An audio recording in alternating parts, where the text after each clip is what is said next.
sukses terjamin. Nah, jadi di sini ada empat bintang tamu spesial kita, yaitu yang pertama ada Kak Lala. Halo Kak Lala. Hai, Terus ada Pak Damar ya. Halo. Ada Pak Damar. Terus ada Pak Fiansi. Pak. Terus ada Pak Wowo ya. Salam.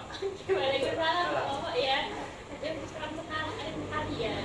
Nah, terus ini tuh jadi ceritanya di sini ada empat orang yang menguasai pasar masing-masing. Nah, kalian bisa lihat di thumbnail video ini, yaitu cara sukses di semua pasar ya. Oke. Nah, terus kita mulai dari mana nih? Oke, dari mana dulu? Yang pertama Kak Lala dulu aja ya. Oke, halo Kak Lala. Nah, ini Kak Lala. Jadi Kak Lala itu pengusaha di bidang apa Kak Lala? saya pengusaha di bidang dan ini sebagai peternak. Peternak sesuatu nih untuk dijadikan apa? Perusahaan saya ini juga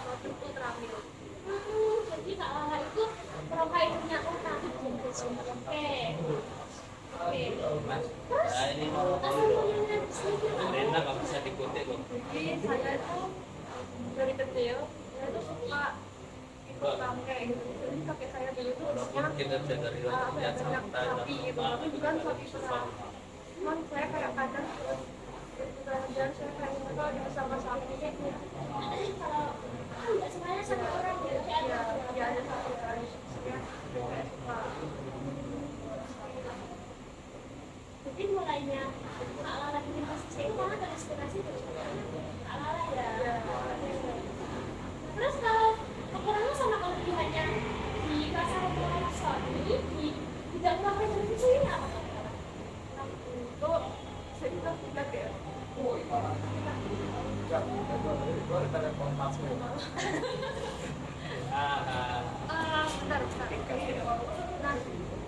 Nah, kelebihannya itu penjualannya stabil karena pembeli tetap dan rutin. Kalau kekurangannya,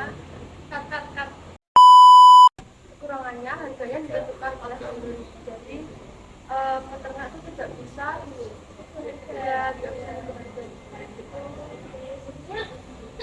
Nanti kalau seumpamanya Kak Ali mau naik itu kayak susah ya Kak ya. Karena masa tadi penyebutannya selain Kak Lala itu stabil ya ekonominya karena cuma satu itu. Oke. Terus kalau yang untuk Kak Lala, nah, misalnya kalau Kakak saatnya bisnis Kak Lala itu kan gimana cara mengatur kalau misal waktu harga bahannya kan naik gitu ya, terus saya tuh mengakalinya dengan membuat pakan sendiri gitu. Karena kan harganya bisa lebih berkurang. Oke, terima kasih Kak Lala ya sudah mau berbagi ilmunya. Oke, ya kan? Kita bisa terinspirasi sama Kak Lala ya, terus bisa menciptakan sektor monetisme yang lebih baik. Oke, kemudian ada Pak Damar ya, halo Pak Damar. Halo. Oke, Pak Damar itu apa? Pengusaha di bidang apa? Saya pengusaha petani madu di daerah Sumbar. Oke, di daerah Subang ya. Tani, jadinya kayak apa ya Pak ya? Apa? Nanti harus dipesan sama banyak lebih ya Pak ya. Makanya, oke. Kalau kekurangannya sama kelebihannya sebagai petani madu itu apa?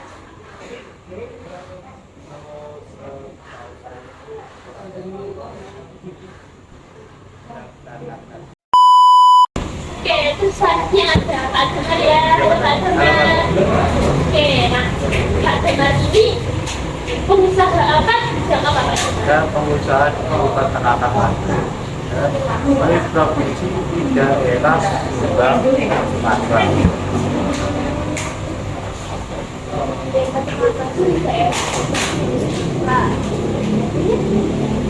Pak Damar ini di pasar apa?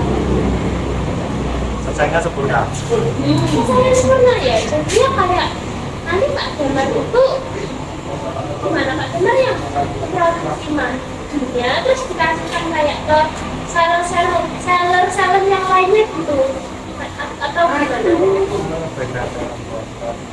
Saya produksi perkenalkan dan saya akan mengantarkan ke pasar dan dasar-dasar pasar. Harus harga yang sama ya Pak ya? Untuk harga itu sudah disesuaikan oleh pasar tersebut. Oh, oke. Terus kalau kekurangan sama kelebihannya di sana apa Pak?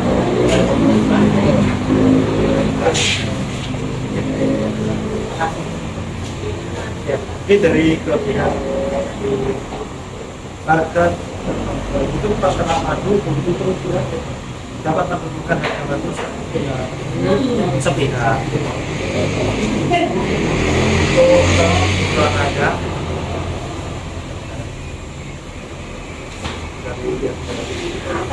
keuntungan rendah, harga madu ditekan oleh pasar karena madu mungkin hanya memperoleh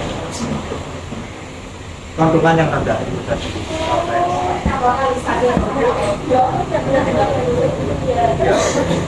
Ya itu nggak boleh di situ. Sebenarnya Pak harus nggak rasa kesesuaian sini.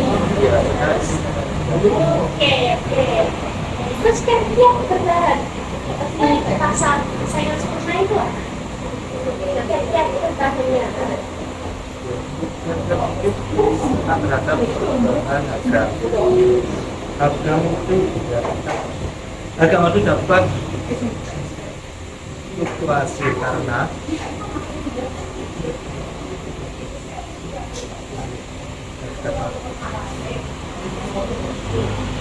itu yang pertama kualitas madu. Untuk pastikan madu yang kualitas tinggi dan bebas dari kontaminasi wajah. Terima kasih Pak Damar. Terima kasih sudah mau berbagi ilmunya ya. Terus selanjutnya Pak Yarsi ya. Pak Yarsi. Oke. Pak Yarsi ini apa? Saya sebagai manajer perusahaan PLN berperan di pasar monopolistik.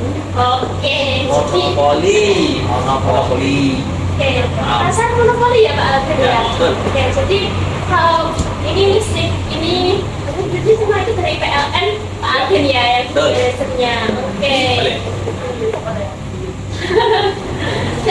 Nah, kalau Pak Alvin itu apa? Apa yang membuat Pak Alvin bertahan di sana?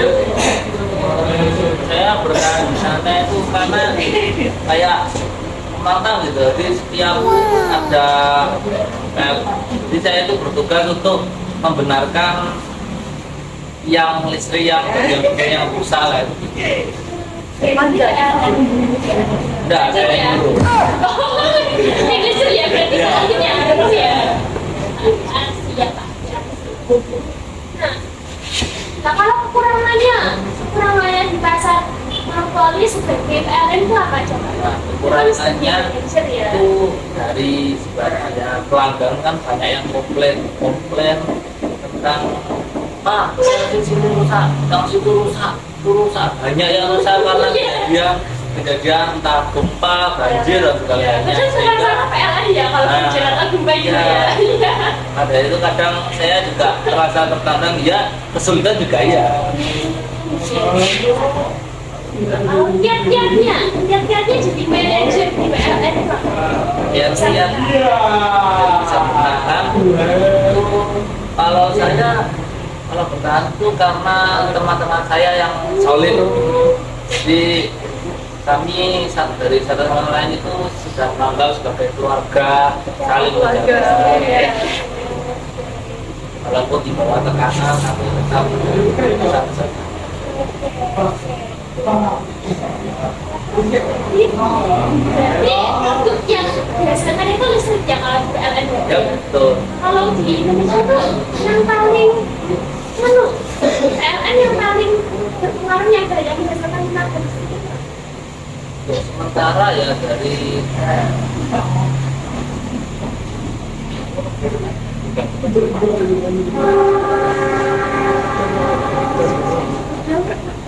Dari PLN kan dari perusahaan BUMN. Nah, BUMN itu kayak dari sumber listrik.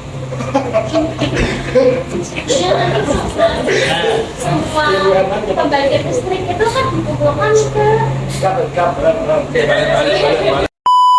terus saya sih kan kalau di PLN itu pembangkit listrik yang paling tinggi di listrik itu apa sih? Untuk sementara ini yang paling banyak tenaga uap dan tenaga gas. Oh, ya itu seperti Indonesia itu ya. Ya. Oke. Namun pemerintah dan PLN tetap berusaha memperbanyak pembangkit listrik yang lainnya. Ya saya lagi mau rekomen pembangkit listrik tenaga nuklir dia. Dan satu Indonesia nanti korban lah. Bukan ramah lingkungan, Mas. Iya, ramah lingkungan. Ramah lingkungan. Ini sekali terjadi langsung selamanya. Mas. Satu Indonesia. Oke, terima kasih Pak CRC untuk statement-nya ya. Nah, ini bagi yang mau dari PLN nanti bisa ini Pak CRC ya. Baik, siap. Oke. Terus kemudian Pak Wawo, oke ya. Oke, Pak Wawo, pengusaha di bidang apa? Saya itu bukan bos di PT Kevin Mulyato Palusentika. Jadi aku memproduksi berbagai mesin-mesin ataupun komponen si kendaraan atau yang pengaruh. Oke, jadi kayak membuat mesin gitu ya. Karyawannya banyak ya Pak karyawannya. Oke. Nah kalau Pak, Mbak itu di bidang apa Pak? Pasar apa? Itulah gang olikop ini karena yang penting itu cuma listrik. Lalu di DKI sama perusahaan tambahan. Oh, ya. Kayak yang ingin mesin berat gitu ya Pak ya. Oke. Nah kalau corona sama kelebihannya itu ada sih Pak? Itu ya itu. Sudah. Dan ini. Oke. Kenapa ya? Siapa ya? Belum. Beneran Pak ya? Oke. Oke. Nah, untuk kelebihan dan kekurangannya di bidang itu apa aja Pak? Kalau itu kontraknya itu tambah di kantor. DKI itu kontraknya ini keuntungannya terus menerus itu. Pengambilannya ya itu aja tapi tetap ya. Terus kayak kalau yang perjuangan PKI itu apa? Jualannya itu masuknya tuh ya, berat sekali. Ini sangat susah sekali untuk mendapatkan material karena ya sudah banyak perusahaan besar yang mendominasi. Saya tiap-tiapnya Pak Wa bisa dapat PMKI itu gimana? Kayak persaingannya gimana? Apa ya kalau di produksi yang pastinya tuh yang terbaik adalah inovasi. Juga harus inovasi dari produksi itu. Mereka membayar banyak sekali uang kepada insentif. Jadi harus banyak modalnya juga ya Pak ya. Nah, berat Pak. Ya sudah.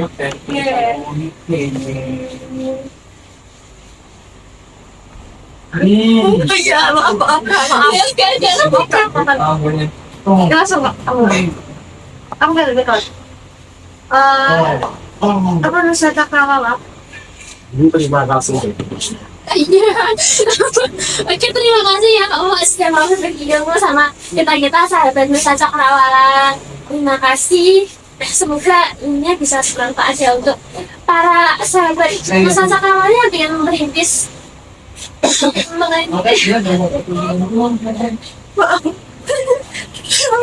Nah ini merintis usaha juga sen ya. Terima kasih. Kak. Udah kemarin saya tuh lihat di Medan tuh ada majalah namanya tuh Nusa Cakrawala tuh sama kayak nama channelnya Mbak ini. Iya, oke. Channelnya Mbak. Iya. Nah, bagi yang belum tahu ya, Kata Nusa Cakrawala, bagi yang belum tahu Nusa Cakrawala itu juga ada hariannya. Jadi kita juga punya produk-produk kayak koran, majalah. Nanti kalau ada yang bikin iklan lewat Nusa Cakrawala bisa linknya ada di sini ya. Oke, bisa lihat iklan itu. Dan kalau yang ini berlangganan juga yang mungkin belum berlangganan sama koran Nusa Cakrawala atau majalahnya, kita bisa banyak variasinya. Nanti ada kita sambil dari politik sampai entertainment ada Cakrawala. Dipastikan ya berlangganan di sini. Oke. Nah Mbaknya ini nanti sebenarnya itu Banyak. Oh ya. Ya. Itu jual koran ya? Iya. Banyak masih ada yang baca koran. Loh, masih ada sampai sekarang masih mungkin ya, tapi didominasi sama golongan yang udah tua-tua kayak bapak-bapak ya mungkin. Tapi ada online-nya, kita ada Nusa Cakrawala online. Nanti bisa lihat di video, bisa itu nanti juga bisa berlangganan di yang versi online-nya untuk bisa update berita-berita terbaru, politik, ekonomi. Nah, ya contohnya ini ya, ini podcast ekonomi ya. Oke. Tapi yang kertas koran itu masih disebarkan atau wes sudah? Masih ada. Nanti kalau Pak DRC mau berlangganan silahkan. Kalau belum berlangganan ya ketahuan ya. Tidak. Nah, nanti harus ya wajib berlangganan di koran Nusa Cakrawala ya. Siap. nah kalau zaman sekarang itu kan udah gimana kayak di film awal tadi kan jarang yang baca koran. Kalau kekurangan sama kelebihannya di Jejak ini tuh apa Mbak? Nah, kalau kamunya pertama ya seperti yang udah disebutkan sama Kak Uwo sama Pak Dasya itu tadi ya, yang minat tentang koran kertas itu khususnya anak-anak muda itu berang. Nah, yang berlangganan ya tinggal bapak-bapak sama ibu-ibu gitu ya, yang masih koran-koran. Nah, itu yang kekurangannya. Jadi kita harus di produksi itu harus punya inovasi lebih dalam kayak meningkatkan minat anak-anak muda itu. Terus kalau kayak gini sih banyak ya. Pertama ya saya enjoy jurnalistik ya. Terus kayak ini tuh memang sebuah kesenangan tersendiri bagi saya. Nah, terus yang lainnya itu harganya itu gimana ya? Udah untuk beli berluasannya. Tapi banyak platform online itu terus ada gitu juga kan. Buat ini kan gratis juga. Terus jadi kita promosinya itu bisa lewat Jumir, lewat Twitter, lewat Instagram, ini banyaknya ya harus memiliki informasi itu ya. Terus sama kalau sebagai hadiah itu kita bisa dapat banyak sorotan. Ya itu sih. Nah, ini kan kalau nulis koran itu kan yang namanya koran kan sepanjang gitu ya. Mbaknya mau suka nulis gitu. Iya, dari dulu emang suka nulis. Mungkin dari sejak kecil ya. Itu alasan lain. Nah, jadi itu saja yang dapat kami sampaikan dari majalah Nusa Cakrawala ya. Terus terima kasih pada para narasumber yang sudah memberikan ilmunya untuk kami para sahabat masyarakat. Ya, terima kasih ya semuanya ya.